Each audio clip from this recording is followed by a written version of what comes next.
ನನ್ನೆಲ್ಲ ರೈತ ಬಂದವರಿಗೆ ಬೆಳಗಿನ ಶುಭೋದಯ. ನಿಮಗೆ ಆಲ್ರೆಡಿ ಈ ತೋಟನ ನಾನು ಒಮ್ಮೆ ತೋರಿಸಿದ್ದೆ.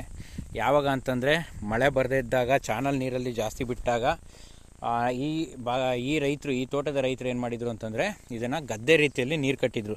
ಸೊ ಕಟ್ಟಿದ ಪರಿಣಾಮ ನೀವು ನೋಡ್ತಾ ಇದ್ದೀರಾ, ಗಿಡ ಯಾವ ರೀತಿ ನೀರನ್ನು ಜಾಸ್ತಿ ತಗೊಂಡು ಯಾವ ರೀತಿ ಆ್ಯಕ್ಟಿವ್ ಇಲ್ಲದೆ ಡಿಆ್ಯಕ್ಟಿವ್ ಆಗಿದೆ ಅನ್ನೋದನ್ನು ನೀವು ಕಣ್ಣಾರೆ ಕಾಣ್ತಾ ಇದ್ದೀರಾ. ಸೊ ಇದು ಆಗತ್ತೆ ಅಂತಲೇ ನಿಮಗೆ ಮುನ್ಸೂಚನೆಯಂತೆ ನಾನು ನಿಮಗೆ ನೀಡಿದ್ದೆ. ಯಾವ ಕಾರಣಕ್ಕೂ ನೀರನ್ನು, ಅದರಲ್ಲೂ ಇಂಥ ಸಣ್ಣ ಗಿಡಗಳಿಗೆ ಗದ್ದೆಯ ರೀತಿಯಲ್ಲಿ ನೀರನ್ನು ಕಟ್ಟಕ್ಕೆ ಹೋಗಬೇಡಿ ಅಂತ ನಿಮಗೆ ಬೆಸ್ಟ್ ಸಜೆಷನ್ ಅಂತ ಹೇಳಿದ್ದೆ. ಸೊ ಆ ವಿಡಿಯೋ ಹಾಕಿ ಒಂದು 2.5 ಮಂತ್ ಆಗಿದೆ. ಸೊ 2.5 ಮಂತ್ ಆದಮೇಲೆ ಅಂಥ ಏನು ಮಳೆನೂ ಬಂದಿಲ್ಲ, ಮತ್ತು ಇವರು ಆಗಿಂದ ನಾನು ನೋಡ್ತಾ ಇದ್ದೀನಿ ಯಾವುದೇ ರೀತಿ ನೀರನ್ನು ಸಹ ಪೂರೈಕೆ ಮಾಡಿಲ್ಲ. ಆದರೂ ಸಹ ಗಿಡಗಳು ಎಷ್ಟೊಂದು ಡಿಆ್ಯಕ್ಟಿವ್ ಆಗಿದ್ದಾವೆ ಅಂತಂದರೆ ಇದನ್ನು ನೋಡಿದ್ರೆ ಏನಪ್ಪ ಇದು ಮತ್ತೆ ಬರುತ್ತೋ ಇಲ್ಲೋ ಅನ್ನೋ ಒಂದು ಕಂಡೀಷನಿಗೆ ಹೋಗಿದೆ. ನೋಡ್ಬೋದು ನೀವೆಲ್ಲ, ಪ್ರತಿ ಗಿಡ, ಒಂದು ಗಿಡ ಅಂತಲ್ಲ, ನೀವು ಯಾವುದೇ ಗಿಡ ನೋಡಿದ್ರೂ ಸಹ ಅದರಲ್ಲಿ ಒಂದು ಚೇತರಿಕೆನೇ ಕಾಣಿಸ್ತಾ ಇಲ್ಲ. ಸೊ ಇದು ಏನಕ್ಕೋಸ್ಕರ ಅಂತಂದರೆ, ನೀವು ಅಡಿಕೆ ಅನ್ನೋ ವಿಚಾರದಲ್ಲಿ ಹೇಗೆ ಅಂತಂದರೆ ಅದಕ್ಕೆ ಬೇಕಾದಷ್ಟು ನೀರು ಅದು ಕೇಳುವಾಗ ಮಾತ್ರ ನೀಡಬೇಕು. ಅದೇನಪ್ಪ ಕೇಳೋದು ಅಂತ ಹೇಳ್ಬೇಡಿ. ಸೊ ಅಂದರೆ ಅದು ನಮಗೆ ಗೊತ್ತಾಗತ್ತೆ, ಈಗ ತೋಟಕ್ಕೆ ನೀರು ಹಾಯಿಸ್ಬೇಕು, ಸೊ ಈಗ ಬೇಡ, ತೇವಾಂಶ ಆದಷ್ಟು ಇದೆ ಅಂತ ಒಬ್ಬ ರೈತನಿಗೆ 100% ಗೊತ್ತಾಗುತ್ತೆ. ಸೊ ಅದರ ಬೇಸಿಸಲ್ಲಿ ನಾವು ನೀರು ಹಾಯಿಸೋದು ತುಂಬಾ ಸೂಕ್ತ. ಅದನ್ನು ಬಿಟ್ಟು ಅಯ್ಯೋ ಬರಗಾಲ ಬಂದಿದೆ, ಚಾನಲಲ್ಲಿ ನೀರು ಬಿಡೋದೆ 10 ದಿನಕ್ಕೊಂದ್ಸರಿ, ನಾನು ಫುಲ್ಲು ಬಿಟ್ಬಿಡೋಣ, ನೀರು ಕಟ್ಟಿಬಿಡೋಣ, ಚೆನ್ನಾಗಿ ನೀರು ಬರದೇ ಹೋದರೂ ಆಮೇಲೆ 1 ತಿಂಗಳು ತಡ್ಕೊಬಿಡಲಿ ನನ್ನ ಗಿಡ ಅಂತಂದರೆ, ಸೊ ಕೊನೆ ಘಟ್ಟ ನೀವು ತಲುಪುವಂಥದ್ದು ಇದೇನೆ. ಸೊ ಈ ಘಟ್ಟಕ್ಕೆ ತಲುಪಿದ್ರಿ ಅಂತಂದರೆ ಮತ್ತೆ ನೀವು ರಿಕವರ್ ಮಾಡೋಕ್ಕೆ ತುಂಬಾ ಹರಸಾಹಸ ಪಡಬೇಕಾಗತ್ತೆ. ಯಾವುದೇ ರೀತಿ ನೀವು ಗೊಬ್ಬರಗಳನ್ನು ನೋಡೋದಾಗಲಿ ಮತ್ತೊಂದು ಮಾಡ್ತೀನಿ ಅಂತಂದ್ರೂ ಸಹ ಗಿಡ ನಿಮಗೆ ರಿಕವರ್ ಆಗೋದು ತುಂಬಾ ಕಷ್ಟ.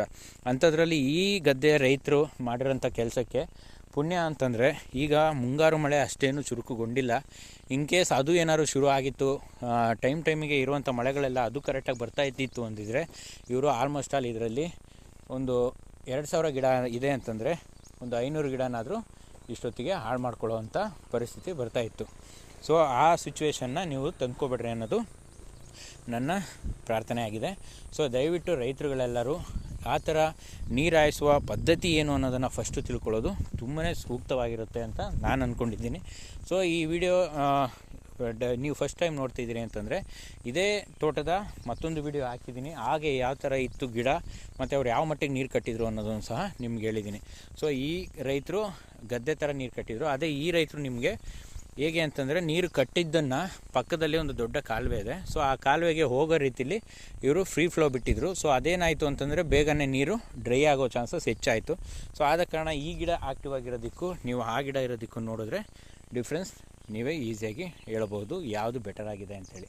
ಸೊ ಅದಕ್ಕೆ ಅವರಿಗೆ ಸಜೆಸ್ಟ್ ಮಾಡಿದ ನಂತರ ಅವ್ರು ಏನು ಮಾಡಿದ್ದಾರೆ ಅಂತಂದರೆ, ಈ ಮಳೆಗಾಲಕ್ಕೆ ಬಸಿಗುಂಡುಗಳನ್ನು ಆಲ್ಮೋಸ್ಟ್ ಆಲ್ ಇಟಾಚಿಗಳನ್ನು ಇಟ್ಟು ಹೊಡೆದಿದ್ದಾರೆ. ಸೊ ಈಗ ಸ್ವಲ್ಪ ರಿಕವರ್ ಆಗೋಂಥ ಚಾನ್ಸಸ್ ಅತಿ ಹೆಚ್ಚಾಗಿರುತ್ತೆ. ಮತ್ತು ಈಗ ಅವರು ಗದ್ದೆ ರೀತಿಯಲ್ಲಿ ನೀರು ಕಟ್ಟಿದ್ರೂ ಸಹ ಅದು ಸಮಾನ ಪ್ರಮಾಣದಲ್ಲಿ ಎಲ್ಲ ಕಡೆ ನಿಲ್ಲಕ್ಕೆ ಹೋಗಲ್ಲ. ಯಾಕೆಂತಂದರೆ ಈ ದಿಣ್ಣೆ ಪ್ರದೇಶ ಇರೋಂಥ ಜಾಗದಲ್ಲಿ ನೀರು ಬಸಿದು ಕಾನೆಗಳಿಗೆ ಹೋಗಿ ನಿಂತು ಬಿಡುತ್ತೆ. ಆಗ ಆ ಅಡಿಕೆ ಸಸಿಗಳಿಗೆ ಶೀತ ಆಗುವಂಥ ಚಾನ್ಸಸ್ ತುಂಬಾ ಕಡಿಮೆ ಇರುತ್ತೆ.